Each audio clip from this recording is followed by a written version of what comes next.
માત્ર સામાન્ય વરસાદે તંત્રની પોલ ખોલી છે।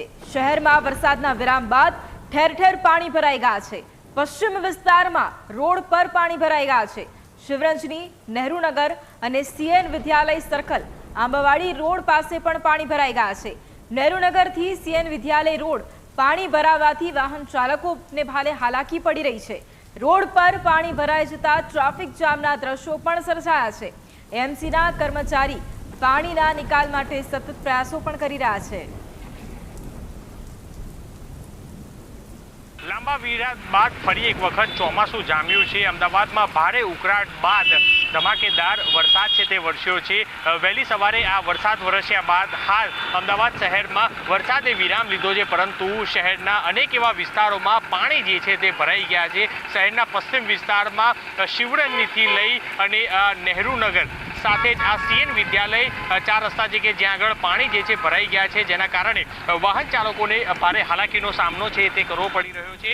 હું મારા કેમેરા પર્સન રીતેશ સુથારને કહીશ કે જે દ્રશ્યો બતાવે કે જે લોકો જોઈ શકાય છે કે જે અહીંથી જે ફૂટપાથ છે તે પણ દેખવા નથી મળતો, એટલું રોડ ઉપર પાણી જે છે તે પાણી ભરાઈ ગયું છે, જેના કારણે વાહન ચાલકો ભારે હાલાકી થઈ રહી છે અને લોકોના વાહન છે તે બંધ પડી રહ્યા છે।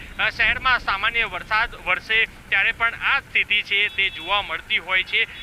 પશ્ચિમ વિસ્તારમાં પણ આ દ્રશ્યો છે કે જે પાણી ભરાઈ જવાના ઠેર ઠેર સમસ્યા છે તે જોવા મળતી હોય છે, ત્યારે પૂર્વ વિસ્તારમાં પણ પાણી ભરાઈ જવાની તો કલ્પના કરવી જ મુશ્કેલ બને છે, કારણ કે મોટાભાગના તમામ વિસ્તારોમાં આ જ રીતના પાણી જે છે તે ભરાઈ જતા હોય છે। હાલ દ્રશ્યો છે કે જોઈ શકાય છે કે લોકો અહીં પાણી ભરાઈ ગયા હોવા છતાં પણ લોકો અહીંથી વાહન ચાલકોને ભારે હાલાકીથી અહીંથી પસાર છે તે થવું પડતું હોય છે। ત્યારે રાજ્યમાં હવામાન વિભાગ દ્વારા અમદાવાદ સહિત રાજ્યના કેટલાક જિલ્લાઓમાં આજે 22 ઓગસ્ટના રોજ હળવાથી મધ્યમ વરસાદની આગાહી કરી હતી, અને જેને લઈને જ વહેલી સવારે કાળા ડિબાંગો ને બાદ હવે વરસાદ છે કે જે વરસ્યો, પરંતુ અમદાવાદ શહેરમાં વરસાદના વિરામ બાદ પણ અલગ અલગ વિસ્તારોમાં પાણી જે છે તે ભરાઈ ગયા છે અને લોકો ભારે હાલાકીનો સામનો ઉઠાવી રહ્યા છે। કેમેરા પર્સન રીતે સુતાર સાથે